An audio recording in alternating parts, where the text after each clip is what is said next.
Today we'll talk about how can you disable sound notifications on your Waplog app. We go to figure out the solution or know how you can do that on your app.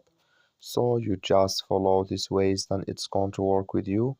All you have to do, you just go down here, you click here on this sign down here. So then it's going to take you to this list. It's going to show for you like this. Then all you have to do next, you just go here, you go above this sign, click on it.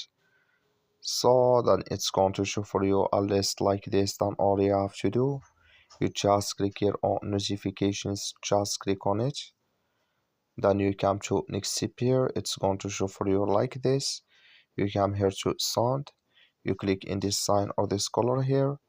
Like you see color, it's gone, that's mean here sound disable with us now. So that's all you have to do. That's all. I wish you a great thank you for your watching. Don't forget to support us by like and subscribe.